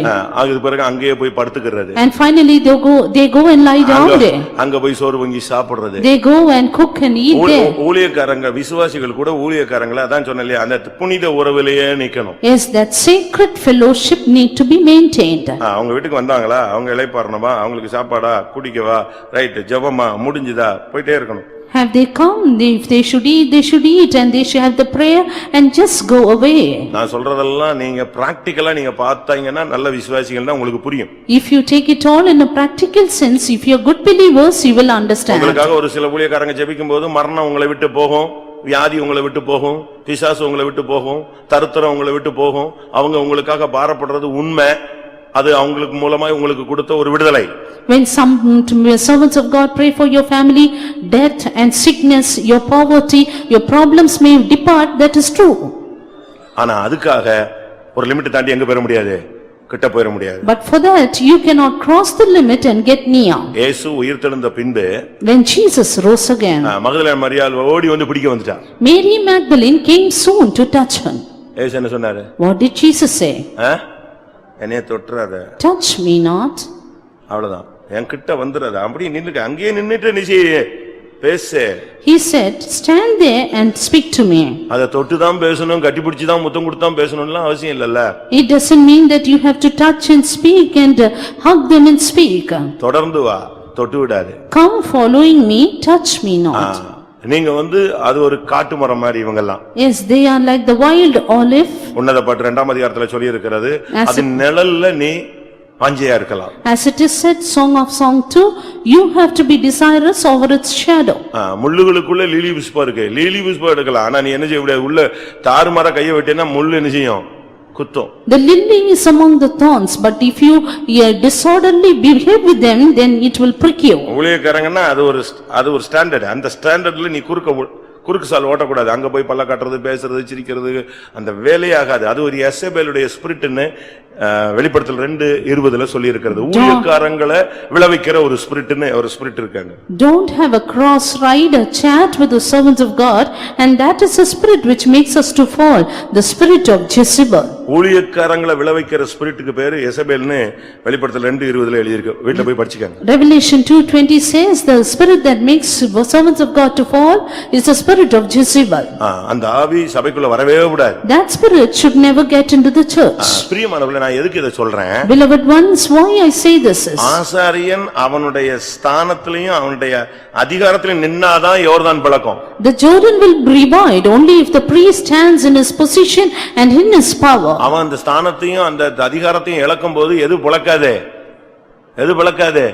யோர்தான் பிளக்காது, நீ அக்கறை போக மாட்டாய். When he loses his status, his position, and he comes down, Jordan cannot be divided. Elisha Gehazi அனுப்புறான், நீ போ, இந்த தடியை கொண்டு போய் அவன் முகத்துல வையே, பிள்ளை எழும்பிடுவான் போங்கறான். Elisha sent Gehazi saying, you go, keep this on the face of the child and he shall rise up. Gehazi போன உடனே சுகம் கிடைச்சதா? When Gehazi went, was he healed? Was the child healed? நீ போ, அங்கே உனக்கு காசு கிடைக்கும் அப்படின்னா இவன் பாஞ்சிட்டு இருப்பான், ஒரே இழுப்பு இழுத்திருப்பான். If he says, you go there and you will get money, he would have fled away. அப்படிதானே? Is it not? நீ அந்த வீட்டுக்குள்ளே போ, உடனே பொக்கிஷம் கிடைக்கும், கதவு திறக்கும், உனக்கு உள்ள எல்லா பொக்கிஷமும் கிடைக்கும்னா இவன் நீ சொல்லி முடிக்கிறதுக்குள்ள எங்க நின்றுப்பான்? அந்த வீட்டு வாசல்ல நின்றுப்பான், வண்டியை நீ எடுத்துட்டு போய். You soon go to the house, you will get treasures, and if he says things like that, he would have soon gone. அங்க ஒர்க் ஆகல. But that did not work out. Elisha சொன்ன வார்த்தையின்படி யாருக்கு சுகம் கிடைக்கல? அந்த குழந்தைக்கு சுகம் கிடைக்கல, எழும்பல. யார் வந்தா? Elisha. The child was Elisha வந்துதான் சுகமாக்குறான். The child was healed according to the words of Elisha, but Elisha himself had to come to heal him. ஏனென்றால் இந்த கேயாசி ஏற்கனவே பண ஆசை உள்ள இருந்ததுனால அவனுக்கு குஷ்டரோகத்தை நோக்கி தான் போகிறதுக்கு அது இழுத்துட்டு போச்சே தவிர சுகத்தை நோக்கி இழுக்கல. Because this Gehazi had this love of money within him, it drove him to leprosy and not to healing. ஊழியக்காரங்களுக்கு அந்த டிஸ்டன்ஸை நீங்க கீப் அப் பண்ணுங்க. ஊழியக்காரங்க விசுவாசிகளோட உள்ள டிஸ்டன்ஸை கரெக்டா கீப் அப் பண்ணுங்க. தண்டவாளம் ரெண்டும் சேர்ந்துச்சுன்னா ட்ரெயின் போவாது. அதனால அந்த டிஸ்டன்ஸ்லயே அந்த தண்டவாளம் இருந்தாதான் ட்ரெயின் எங்க போகும்? ஊரு போய் சேரும். Servants of God and the believers need to keep the right distance between them. Only then, if the rails are properly gauged, it can reach the city. இப்படி ரொம்ப இடத்துல இருக்கு, நான் அதுக்கு தான் சொல்றேன். It is in many other places, that's why I tell this. அதனால தான் ஜனங்கள் கரைக்கு போக முடியாது, நீயும் கரைக்கு போய் சேர முடியாது. It is then because of that you cannot reach the other shore, neither the people. என் பிரசங்கம் எல்லாருக்குமே கொஞ்சம் பிரச்சனையா தான் இருக்கு, என்னன்னு தெரியல. My sermon is quite problematic to many. நான் சென்னையில இருக்கும்போது, when I was in Chennai, என் சபையில இருந்த ஒரு பையன், அவன் தெலுங்கு பையன், ஆந்திரால ஒரு பொண்ணு, அழகான பொண்ணு அவனுக்கு செட் பண்ணிட்டோம். There was a Telugu boy who had a beautiful proposal in Andhra. இவன் அழகு இல்லாம தான் இருப்பான். He was in that comely. அது எப்படியோ ஒரு ஏழ்மையான பொண்ணு, கொஞ்சம் அழகான பொண்ணு செட் பண்ணிட்டாங்க. But that was a poor girl, beautiful enough. எல்லாம் எழுதியாச்சு. And everything was over. இப்போ நோட்டீஸ் வாசிக்கணும். Now they are about to read the notice. திடீர்னு பார்த்தா அந்த பொண்ணு வீட்ல இருந்து இந்த பையன் வேண்டாம் அப்படின்னு நிப்பாட்டிட்டாங்க. Suddenly they from the girl's house stopped this boy. அது ஒரு பெரிய பிரச்சனையாச்சு. It was a great problem. கடைசில என்னன்னு பார்த்தா, Finally, when we looked as to why it is, என் கூட இருந்த ஒரு சிஸ்டருடைய தம்பிக்கு அந்த பொண்ணை செட் பண்ணிட்டா இந்த sister. the sister who was with me had proposed to this girl for her brother. அவ Telugu sister. And that was a Telugu sister. இது டக்குன்னு பார்த்துச்சு, இந்த பொண்ணை போய் இந்த பையனுக்கா, ஐயோ நீங்க வேண்டான்னு சொல்லுங்க, நான் ஒரு நல்ல பையனை செட் பண்றேன்ட்டு. கடைசில யாரு அவன்? நான் கேட்கலையா? இவங்க தம்பி தான். And she said, this boy is not good enough for you, I will get you another good boy. Finally found out this is none but her younger brother. தப்பு. It's wrong. இதெல்லாமே மிஷனை உடைக்கிற, தெய்வீகத்தை உடைச்சு நொறுக்குற ஆவிகள். These are all spirits which break up the mission, the divinity. நீ ஒரு ஸ்டைல்லயே நிக்கணும், கரெக்டா போயிட்டே இருக்கணும். Always the rails should be aside, only then it will go together. Metre gauge தண்டவாளத்துக்குன்னு ஒன்னு இருக்கு, பிராட் கேஜ் தண்டவாளத்துக்குன்னு ஒரு கேப் இருக்கு. அத கேப் கிளியரா பண்ணா மீட்டர் கேஜும் அந்த கரைக்கு போகும், பிராட் கேஜும் எங்க போகும்? அக்கரைக்கு போகும். There is an exact distance between the meter gauge and the broad gauge, and when it is kept or maintained, it can reach safely. ஆசாரியன் சரியாக இருந்தால், பெட்டி அவன் தோளில் இருந்தால், அந்த வல்லமை விளங்கும் பெட்டி இருந்தா யோர்தான் இரண்டாக பிளக்கும், ஆசாரியனும் அக்கரைக்கு போவான், ஜனங்களும் அக்கரை போவார்கள். If the priest is right and if the ark of the Lord is upon his shoulder, then the people can reach the other shore safe, and even the priests. அடுத்ததாக Nextly, இரண்டாம் ராஜாக்கள் 2ஆம் அதிகாரம் 8ஆம் வசனம். 2 Kings chapter 2 and verse 8. அப்பொழுது எலியா தன் சால்வையை எடுத்து முறுக்கி தண்ணீரை அடித்தான், அது இரு பக்கமாய் பிரிந்தது. அவர்கள் இருவரும் உலர்ந்த தரைவழியாய் அக்கறைக்கு போனார்கள். உலர்ந்த தரைவழியாய் சுலபமா பரலோகத்துக்கு போகணும்னு ஆசைப்பட்டீங்கன்னா உன் கையில ஒரு சால்வை தேவை. If you want to reach the other shore on dry ground, you need a mantle in your hand. அக்கறைக்கு போக வேண்டியவர்களுக்கு தேவையானதுதான் தேவ ஆவியானவர் பேசிக் கொண்டு வருகிறார். The Lord is speaking, the Spirit of the Lord is speaking to those people who want to reach the other shore. ஒன்று விசுவாசம் தேவை. You need a faith. இரண்டாவது பிரதிஷ்டை தேவை. You need a consecration. அதிலேயே சாட்சியின் ஜீவியம் தேவை. You need a life of testimony. அதிலேயே நீ தேவனுக்கு சொந்தமானவன் என்கிற அறிவு தேவை. You need the knowledge that you are belonging to the Lord. மூன்றாவது ஆசாரியனுடைய ஐக்கியம் தேவை. And thirdly, this fellowship with the priest. அதை நீங்க மெயின்டைன் பண்ண வேண்டியது அவசியம். It is needful that you maintain it. நாலாவதாக இங்கே சொல்லப்பட்டிருக்கிறது, அவர்கள் அக்கறைக்கு போகிறதுக்கு அவர்கள் கையிலே ஒரு சால்வை இருந்தது. Fourthly, they had a mantle in their hand to reach the other shore. இது எதை காண்பிக்கிறது? What does this show? ஏசாயா 59:17. Isaiah 59 and verse 17. ஏசாயா 59:17. 59:17 of Isaiah. அவர் நீதியை மார்க்கவசமாக அணிந்து ரட்சிப்பென்னும் சீராவை தமது சிரசில் தரித்து நீதி சரிக்கட்டுதல் என்னும் வஸ்திரங்களை உடுப்பாக உடுத்து வைராக்கியத்தை சால்வையாக போர்த்துக் கொண்டார். வைராக்கியம் என்கிற சால்வை உன் கையில இருந்தால் நீ சுலபமாக நீ அக்கறைக்கு போகலாம். If you have this mantle of zeal, you can easily cross over to the other shore. அந்த சால்வை மறுபடி எலிசா கையில கிடைச்சபோது அந்த கரையில இருந்து அடுத்த கரைக்கு அவன் போயிட்டான். When Elisha got the mantle, he reached the other shore soon. அது எலியா கையில இருந்தாலும் அவன் அந்த கரைக்கு போகலாம், எலிசா கையில இருந்தாலும் அது அந்த கரைக்கு அவன் என்ன செய்யும்? கொண்டு போகும். Even if it is in the hands of Elijah, he can go to the other shore. If it is in the hands of Elisha also, it will take to the other shore. உன் கையிலும் என் கையிலும் அந்த சால்வை இருந்தால் நானும் நீங்களும் அக்கறைக்கு போகலாம். If that mantle is with you and me too, we can reach the other shore. அது என்ன வைராக்கியம் என்ன சால்வை? What is that cloak of zeal? மாம்சீக வைராக்கியம் அல்ல. It's not a carnal zeal. யோவான் 2ஆம் அதிகாரத்திலே இயேசு சொன்னது போல பக்தி வைராக்கியம். As Jesus said in John the Gospel chapter 2, it is a zeal of after the N Lord. பிதாவின் வீட்டை குறித்த பக்தி வைராக்கியம் என்னை பட்சித்தது. The zeal of my father's house hath eaten me up. 2:17. அப்பொழுது உம்முடைய வீட்டை குறித்து உண்டான பக்தி வைராக்கியம் என்னை பட்சித்தது என்று எழுதியிருக்கிறது. பக்தி வைராக்கியம் என்னை பட்சித்தது. 2:17, the zeal of the house of God. மாம்சத்தின் கிரியைக்குள்ளே ஒரு வைராக்கியம் இருக்கிறது. There is a zeal after the flesh. அது என்ன? What is it? நீ செத்தாலும் வரமாட்டேன். Even if you die, I will not N come. முகத்துல முழிக்காத. Do not look upon my நீ face. போற சபைக்கு நான் வரவே மாட்டேன். I will not go to the church you go. மாம்சீக வைராக்கியம் நமக்கு சகோதர சகோதரிகளுக்குள்ள சபைகளுக்குள்ள நமக்கு தேவையில்லை.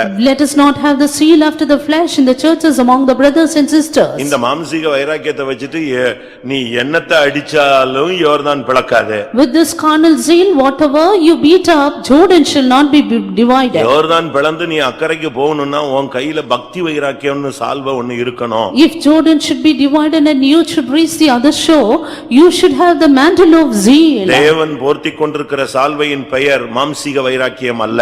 The mantle which God has clothed over is not carnal flesh. அவருக்குள்ள இருக்கிற வைராக்கியம் என்ன தெரியுமா? But what is the zeal which was in God? அவருக்குள்ள இருக்கிற வைராக்கியம் எப்படிப்பட்ட வைராக்கியம்? What kind of zeal was it? உன்னை எருசலேமாய் சீயோனாய் மாற்றுகிற வைராக்கியம். The zeal of turning you to Zion and Jerusalem. Zechariah 1:14. Zechariah 1 verse 14. அப்பொழுது என்னுடனே பேசின தூதன் என்னை நோக்கி, சேனைகளின் கர்த்தர் உரைக்கிறது என்னவென்றால், நான் எருசலேமுக்காகவும் சீயோனுக்காகவும் மகா வைராக்கியம் கொண்டிருக்கிறேன். ஆண்டவருடைய வைராக்கியம் என்னன்னா எருசலேமுக்கும் சீயோனுக்கும் தான். நான் சாப்பிட மாட்டேன், முகலியத்துல அந்த வீட்டுக்கு வரமாட்டேன், இந்த வீட்டுக்கு வரமாட்டேன், இந்த வைராக்கியம் அல்ல. ஏரியா பிரேயர் போக மாட்டேன், அவன் வீட்டுக்கு வரமாட்டேன், என் வீட்டு ஜெபத்துக்கு அவன்லாம் கால் வைக்க கூடாது. இப்படிலாம் நீ பேசுனீன்னா நீ யோர்தானை கடக்க மாட்டாய். The seal of the Lord is only for Zion and Jerusalem, but if you keep saying, I will not come there, I will not eat and do this and that, then you cannot cross over to Jordan. சகரியா 8:2 இன்னும் அந்த வைராக்கியத்தினுடைய வேகத்தை பார்க்கலாம். Zechariah 8:2 says about the hastening of that zeal. நான் சீயோனுக்காக கடும் வைராக்கியம் கொண்டேன். கடும் வைராக்கியம். Greatly jealous. இன்னொரு இடத்துல உக்கிரமான அதற்காக மகா உக்கிரமான வைராக்கியம் கொண்டேன் என்று ஆண்டவருடைய வைராக்கியங்கிறது பாருங்க, உன்னைய சீயோனா மாத்தணும், உன்னைய யாரா மாத்தணும்? என்ன வந்தாலும் எருசலேமா மாத்தணும். அதுக்காக ஒரு வைராக்கியத்துல கிரியை செய்றார். The seal of God is that he works so that whatever may come across, you should turn to be Jerusalem and Zion. உங்க விசுவாசி எல்லாம் பரிசுத்தம் இல்லாம இருக்கிறான் அப்படின்னு பிசாசு போய் சொன்னா, நீ தள்ளி நில்லு, என் பரிசுத்தத்தை நான் அவனுக்கு கொடுப்பேன் பாரு. When the devil says your believers have no holiness, then Jesus will say, you stand aside, I will give them my holiness. என்னைய பார்த்து உங்களுடைய விசுவாசிகள் ஊழியக்காரங்களா நடுங்குறாங்க அப்படிமா. And he will say, your believers and servants of God, they tremble at me. அவர் சொல்லுவார், இன்னும் கொஞ்ச நாள்ல பாரு, யார் நடுங்குவா? நீ நடுங்குவ. Then the Lord will say, "Yet a few days and you will tremble." அப்படிதானே? Is it not? கரெக்ட் தானே? Am I correct? என்னாகமம் 23:23 நீங்க படிச்சு பாருங்க. Numbers 23:23. அங்க தீர்க்கதரிசன வார்த்தை வருது. There comes a prophetical word. யாக்கோபுக்கு விரோதமான மந்திரவாதம் இல்லை, இஸ்ரவேலுக்கு விரோதமான குறி சொல்லுதலும் இல்லை. தேவன் என்னென்ன செய்தார் என்று கொஞ்ச காலத்திலே யாக்கோபையும் இஸ்ரவேலையும் குறித்து சொல்லப்படும். தேவன் என்னென்ன செய்தார்னு இன்னும் கொஞ்ச காலத்துல என்ன சொல்லப்படும்? யாக்கோபை குறித்து, உன்னை குறித்து, என்னை குறித்து தேவன் சொல்லுவார். Yet within few days God shall say what shall be wrought about you and me. இப்ப தோற்றது போல இருக்கும். And now you may feel defeated. அவருடைய வைராக்கியம் உன்னை சீயோனா எருசலேமாய் மாற்றும். But then his zeal will make you Zion and Jerusalem. நமக்கு அந்த வைராக்கியம் வேணும். We too need the same zeal. அபிஷேகத்துல ஒரு வைராக்கியத்தை நீங்க பெற்றுக்கொள்ளணும். Receive a zeal in the anointing. ஜெபத்துல ஒரு வைராக்கியத்தை பெற்றுக்கொள்ளணும். Receive a zeal in prayer. பிரதிஷ்டையில ஒரு வைராக்கியத்தை பெற்றுக்கொள்ளணும். Receive a zeal in consecration. யெகூ சொல்றான், எனக்கு இருக்கிற பக்தி வைராக்கியத்தை வந்து பார், நான் எனக்கு என்ன வைராக்கியம் இருக்குன்னுங்கறான். Jehu says, "Come and see my zeal for the Lord." நமக்கு ஒரு வைராக்கியம் இல்லன்னா இந்த மார்க்கத்துல சும்மா வளவள கொலகொலன்னு போக கூடாது. If we have no zeal, then we cannot go in this path. சரியான வைராக்கியத்துல நாம் நிக்க வேண்டும். We need a good zeal in us. நீ ஒரு நாணல் அல்ல, நீ ஒரு பாறை. You are not a reed but a rock. கடைசியாக Finally, ஐந்தாவது எவ்வளவு பாயிண்ட் இருக்கு நமக்கு, இந்த டைமுக்குள்ள நம்ம அதை முடிக்கணும். finally the fifth point, because the time is short. 1 நாளாகமம் 12:15. First Chronicles 12:15.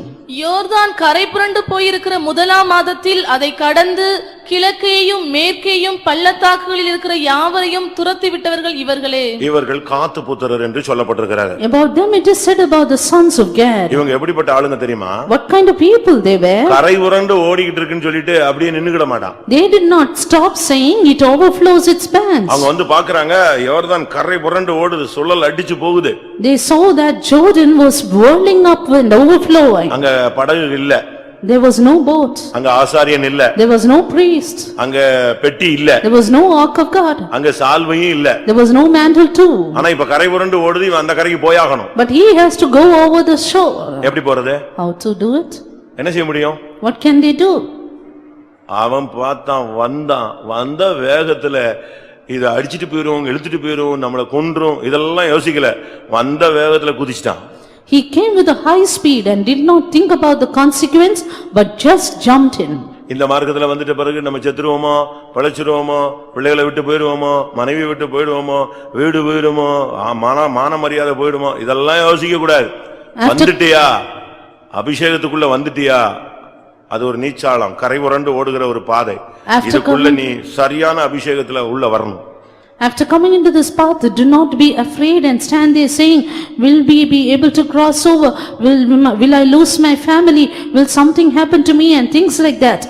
But once you get into the anointing, it is a river which we have to swim over. செபுலோனும் நப்தலியும் போர்க்களத்து முனையிலே மரணத்துக்கு துணிந்து நின்றார்கள். And this Zebulun and Naphtali, they stood jeoparding their lives in the battlefront. இவங்க நீந்தி கரை சேர்ந்தவர்கள். And these are the people who swimmed and reached the shore. இது ஒரு பாதை. This is a path. நம்ம இதுல எப்படி நீந்த முடியும்? But how can we swim over? அதுக்கு நீச்சல் தெரியணும். You need to know swimming. நீங்கள் எசேக்கியேல்ல படிக்கும்போது, when you read Ezekiel, முதலாவது கரையில் வந்து என்னை நிறுத்தினார். First of all, he made me to reach the shore. என்னை கணுக்கால் அளவில் கொண்டு போய் நிறுத்தினார். Then he took me to the waters to the ankle. என்னை முழங்கால் அளவு அடுத்து கொண்டு போய் நிறுத்தினார். Then waters to the knees. அடுத்து என்னை இடுப்பளவில் கொண்டு போய் நிறுத்தினார். Then waters up to the loins. அதுக்கு பிறகு ஆழம் எப்படி இருந்துச்சு?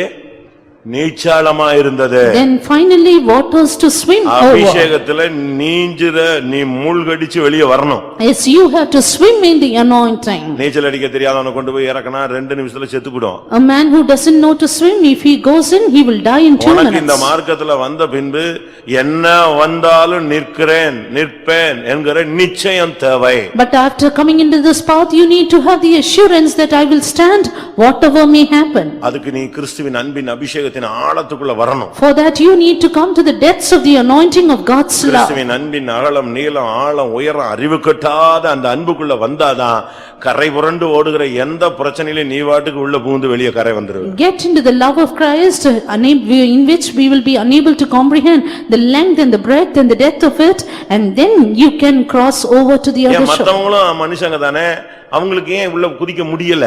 Other people are people, men indeed, but they cannot hold them. Why? அதுக்கு முந்தி ஒரு 4 வசனங்களுக்கு முன்னால பாத்தீங்கன்னா 4ஆம் சொல்லி இருக்கிறது, இந்த காத் புத்திரருடைய முகத்தை பாத்தீங்கன்னா சிங்கம் மாதிரி இருக்கும். 4 verses before that it is said about the sons of Gad that their faces were like the lion. அவங்க ஸ்பீட பாத்தீங்கன்னா வெளிமானுடைய வேகம் மாதிரி இருக்கும். Their speed was as the hind.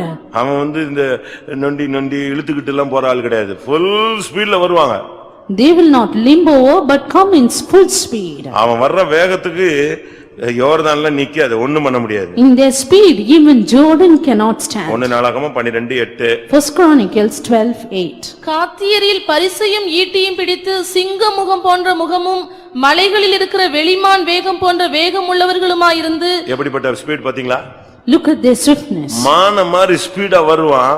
அவனுடைய முகத்தை பாத்தீங்கன்னா சிங்கம் மாதிரி இருக்கும். Swift as a rose, but their faces were like lions. நீதிமான்கள் சிங்கத்தை போல தைரியமா இருப்பார். Righteous shall be bold as the lion. நமக்கு ஒரு சிங்கத்தை போல ஒரு தைரியம் தேவை. We need the boldness as a lion. மரணமா பரவாயில்ல. Even if it's death, it doesn't matter. உயிரை கொடுத்தாருன்னா கிறிஸ்து எனக்கு ஜீவன், செத்துட்டேன்னா சாவு எனக்கு என்னது? ஆதாயம். If he gives life, Christ is my life. If I die, death is my gain. அதுதான் நம்முடைய chorus. That is our chorus. அதுதான் நம்முடைய Moto. That is our motto. அப்படிதானே? கிறிஸ்து எனக்கு ஜீவன், சாவு எனக்கு ஆதாயம். Christ is my life, death is my gain. அவன் வர்ற வேகத்துல ஏங்க பயங்கரமா வெள்ளம் போகுதுங்க அப்படிலாம் பார்க்க மாட்டான். வெள்ளமாவது நான் எங்க போனோம்? நான் அந்த கரையில போய் அங்க உள்ள ஆவியெல்லாம் துரத்திட்டு நான் அங்க ஸ்டாண்ட் பண்ணணும். அதுதான் அவனுடைய வேகம். அதனால அவன் மத்த 11 கோத்திரமும் நின்னுட்டு இருக்கு. என்ன பண்றது? கரை புரண்டு ஓடுதுப்பா, கொஞ்சம் நேரம் ஆனா நின்றும் நினைக்கிறோம். அப்படி இப்படிலாம் இல்ல. இவன் வருவான், வந்த உடனே பார்த்தான், என்ன போக முடியலையா? ரைட் தள்ளு. All the 11 tribes stood on this shore and they were looking at the waters. But this sons of Gad, they came swift and went in. Only their aim was to kill the enemies over them. உபத்திரவமோ வியாகுலமோ துன்பமோ பசியோ நிர்வாணமோ நாசமோசமோ பட்டயமோ மரணமோ ஜீவனோ தேவதூதர்களோ அதிகாரங்களோ வல்லமைகளோ நிகழ்காரியமோ வருங்காரியமோ உயர்வோ தாழ்வோ எதுவானாலும் கிறிஸ்துவின் அன்பை விட்டு என்னை பிரிக்க மாட்டாதென்று நான் நிச்சயித்திருக்கிறேன். என்னில் அன்பு கூறுகிறவரால் நான் முற்றும் ஜெயங்கொள்ளுவரான் மாறுவேன். I am persuaded that neither death or life or angels or principalities and powers or height or depth can separate me from the love of Christ, and I am made more than a conqueror through him that loved me. அந்த வெறித்தனத்தோடு நீங்க இந்த மார்க்கத்துல நிக்கணும். And we have to stand with such a great zeal. ஓடுன உடனே ஓடி போய் எங்கிட்டாவது பதுங்கி கூட கூடாது. He that runneth, you should not run and hide yourself. ஓடி போவானோ? And should such a man as I flee, ஆலயத்திலே போய் பதுங்குவானோ? should such a man as I hide in the temple. இதற்காகவே இந்த வேலைக்குள் வந்தேன் என்று இயேசு சொன்னார். Jesus said, it is for this I came into this hour. அவரை பிடிக்கிறதுக்கு கெத்செமனே தோட்டத்துல வந்து நிக்கறாங்க. யாரை தேடுகிறீர்கள்? They came to the garden of Gethsemane seeking for him, but then he said, whom seek ye? சீசர்கள் 10 பேரும் பறக்கறான், திசை தெரியாம 11 பேர் ஓடுறான். The 11 disciples, they were all flying away not knowing the directions. நேரா போய் கேட்டார், யாரை தேடுறீங்க? But Jesus went straight and asked, whom seek ye? அவங்க சொல்றாங்க, நசரேயனாகிய இயேசுவை தேடுகிறோம். They said, we seek Jesus the Nazarene. நான் தான். He said, it is I. நான் தான் சொன்ன உடனே அவங்க எல்லாம் அப்படி பின்னுக்கு போய் விழுந்துட்டாங்க. When he said it is I, they all fell backward. திரும்பவும் கேக்குறாரு. Again he யாரை asked, தேடுறீங்க? whom seek ye? நான் இயேசுவை. I seek Jesus. நான் தான். அடுத்து எல்லாம் விழுறான். It is I, and again they fell. சிலுவையே நேருக்கு நேர் எதிர்த்து போய் நின்று சுமந்தவர் தான் இயேசு. Jesus was the one who faced cross straight to the face and conquered.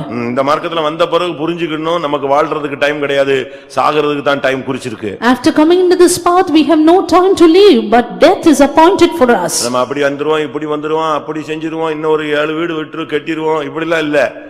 இன்னைக்கு செத்துருவோம், இன்னைக்கு செத்தா ரெடியா இருக்கணும். இந்த மூவ்மெண்ட்ல தான் நம்ம போயிட்டு இருக்கணும். Not that I will live like this and that and have 7 houses and lands, but we have to aim at our death and after death. அப்போஸ்தலர் 27 பார்க்கும் பொழுது, Acts of the Apostle 27. அங்கே வேதம் என்ன சொல்லுகிறது? What does the word of God say? 43ஆம் வசனம். Verse 43. உத்தரவு எப்படி வருகிறது? How does the answer come? 100க்கு அதிபதி பவுலை காப்பாற்ற மனதாயிருந்து அவர்களுடைய யோசனையை தடுத்து நீந்தத்தக்கவர்கள் முந்தி கடலில் விழுந்து கரையேறவும். நீந்தத்தக்கவர்கள் என்ன செய்யலாம்? முந்தி எங்க விழுந்துரு? கடல்ல விழுந்து நீந்தி கரை ஏறிடு. Those who could swim should cast themselves first into the sea and get to the land. இதுக்கு அபிஷேகம் தேவை. For this anointing is needed. கிறிஸ்துவின் அன்பு உன் உள்ளத்தை நிரப்பி இருக்கணும். Love of Christ should fill your heart. இந்த அபிஷேகம் ஃபுல்லா இருந்தா நீ இந்த மார்க்கத்துல நீந்தி கரையேறி விடுவாய். If the anointing is to the fullest, you can get to the shore. எல்லாரும் கண்களை மூடுவோம். Let's all close our eyes. இயேசு அக்கறை போகும்படியாக நம்மை வசனத்தின் மூலமாய் அபிஷேகத்தின் மூலமாய் துரிதப்படுத்துகிறார். Through the word, through the anointing, Jesus is hastening us to get to the other side. Pastors மூப்பத்திமார்கள் விசுவாசிகள் எல்லாம் ஹை ஸ்பீட்ல ஓட்டத்தை முடிக்கறாங்க. Pastors, elder sisters, believers, they are finishing their race in high speed. நம்முடைய வேகமும் கூட வேண்டியது இருக்கு. ஏன்னா நமக்கும் அந்த காலிங் சீக்கிரம் வரப்போகுது. Even our speed should be greater because our calling is nigh. ரொம்ப நெருங்கிக்கிட்டு இருக்கு. Our home call is fast approaching. நாம கரைக்கு போகிறதுக்கு கர்த்தர் நம்மை துரிதப்படுத்துகிறார். The Lord is hastening us to reach the other side. உன்னுடைய விசுவாசத்தை உறுதிப்படுத்து. Become steadfast in your faith. பிரதிஷ்டையை உறுதிப்படுத்து. Become steadfast in your covenant. உன்னுடைய வைராக்கியத்தை கையில எடு. Take your zeal in your hand. ஊழியர்களோட ஐக்கியத்தை புதுப்பித்துக்கொள். Renew your fellowship with the servants of God. அபிஷேகத்தின் ஆழத்துக்குள்ளே வாருங்கள். Come into the depths of the anointing. என்ன வந்தாலும் கிறிஸ்துவுக்காக நிக்க நீங்கள் தீர்மானித்துக் கொள்ளுங்கள். Decide to live for Christ whatever it may be. கர்த்தாவே நான் அக்கறை போய் சேர வேண்டும். Lord, I have to reach the other side. அப்படி விரும்புறவங்க எல்லாரும் கண்களை மூடி முழங்கால் படியிடுவோம். Those who desire, let us close our eyes and be on our knees. இது அக்கறை பயணம். This is the voyage to the other shore. இதுல கொந்தளிப்புகள் உண்டு. There is boisterous things in நீ it. அவரை நோக்கி பார்த்தால் But just look at him. விசுவாசத்திலே நீ நின்றால் And if you stand in faith, இந்த கொந்தளிப்பு நிற்கும். this boister will நாடிய stop. துறைமுகத்தில் அக்கறையில் நீ போய் சேருவாய். You will reach the desired haven, the other shore. எல்லாரும் கண்களை மூடி முழங்கால் படியிட்டு உங்களை நீங்களே சரிப்படுத்துங்கள். Close your eyes, be on your knees and set yourselves ஒருவேளை right. நீ பாதை மாறி போய் விட்டாயோ, Have you gone astray? லோத்தை போல நீ எங்கேயோ நின்று விட்டாயோ, Have you stood somewhere like Lot? இந்த உலகம் போதும் என்று நீ ரூபனை போல நீ முடிவெடுத்து விட்டாயோ, Like Reuben, did you take a decision, this world is enough? நீ சீடனாக இருந்தால் அக்கறை போகும்படியாக ஆவியானவர் உன்னை துரிதப்படுத்துகிறார். If you are a disciple, the Spirit of God is hastening you to go to the other side. சீக்கிரமாய் படவில் ஏறி அக்கறைப்படுவாயாக. Get quick into the ship and go to the other உன்னுடைய side. விசுவாசத்தை காத்துக்கொள். Keep your faith. விசுவாசத்தின் நல்ல போராட்டத்தை போராட ஒப்புக் கொடுப்பாயாக. Surrender to fight a good fight of faith. பக்தி வைராக்கியம் உன்னை பட்சிக்கட்டும். Let the zeal of God eat you up. ஓ பெட்டியை நீ சுமந்து கொண்டு வா. Bear the ark of God and come. உடன்படிக்கையை புதுப்பித்துக்கொள். Renew your covenant. என்ன வந்தாலும் கர்த்தருக்காக நிக்க உன்னை அர்ப்பணிப்பாயாக.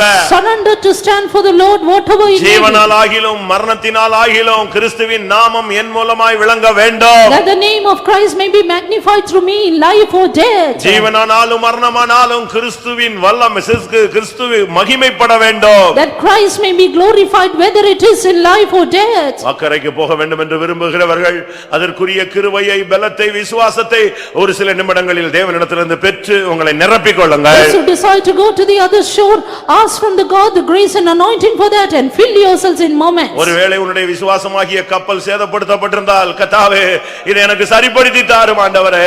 உம்முடைய விசுவாசமாய் என்னுடைய விசுவாசத்தை மாற்றும் ஆண்டவரே. Maybe if there is a shipwreck of faith, ask the Lord to set it right and make your faith as God's. உமக்குள்ள இருந்த பக்தி வைராக்கியம் The zeal in you, என்னை நிரப்பட்டும். let it fill me. உம்முடைய விசுவாசம் எனக்குள் வரட்டும். The faith in you, let it fill me. ஓ உமக்குள்ள இருந்த அந்த வல்லமை எனக்குள் வரட்டும். The power in you, let it fill me. ஆமென். நான் எப்படி ஆயினும் அக்கறைப்பட வேண்டும். Somehow that I might reach the other நீங்க shore. வாயை திறந்து கேளுங்க. கர்த்தர் ஒரு அபிஷேகத்தை தந்து அக்கறையின் அபிஷேகத்தை உனக்கு தருவார். Open your mouth and ask and the Lord will give you an anointing to reach the other shore. ரபாகா ரபாகா திடா திடா திடானியா ரபானா மானா தரா. ஹல்லேலூயா ஹல்லேலூயா ஹல்லேலூயா ஹல்லேலூயா ஹல்லேலூயா. ஆமென். இந்த கூட்டத்துல வந்திருக்கிற உனக்கு அக்கறை உண்டு. ஆமென். கர்த்தர் அதனால தான் உன்னோடு பேசிக் கொண்டிருக்கிறார். உன் விசுவாசத்தை உறுதிப்படுத்து. உன் பிரதிஷ்டை மறுபடி முளைக்கட்டும். ரிக்கராபாகா திரானியா ரபானா. ஆமென் ஆமென் ஆமென். பக்தி வைராக்கியம் உன்னை நிரப்பட்டும், பட்சிக்கட்டும்.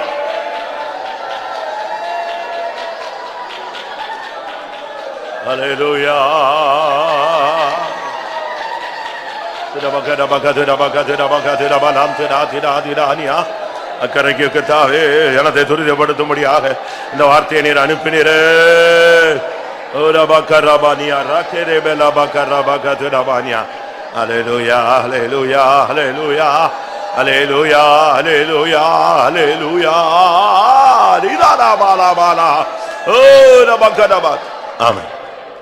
மகனால் புறக்கணிக்கப்பட்டு ஆட்சியை இழந்து வெறுங்காலாய் ஒளிவுமலையில் ஏறி போய் வனாந்தரத்திலே ஒரு கௌதாரியை போல சுற்றித் திரிந்த தாவீதுக்கு சூழ்நிலை வந்த பொழுது அவன் அக்கறைப்பட வேண்டும் என்பதை அறிந்தவுடனே கர்த்தர் ஒரு படகை கொடுத்தாரே, உன்னை அக்கறைப்படுத்த உனக்கு ஒரு விசுவாசத்தை தர மாட்டாரா? ஓ, இன்னைக்கு கர்த்தர் உனக்கு விசுவாசத்தை தருகிறார். அது மனிதனுடைய விசுவாசம் அல்ல, என்னுடைய விசுவாசத்தை உனக்கு தருகிறேன். ஆண்டவர் தன்னுடைய விசுவாசத்தை உனக்கு தருகிறார். தைரியமாயிரு, உன் விசுவாசத்தை அறிக்கையிடு.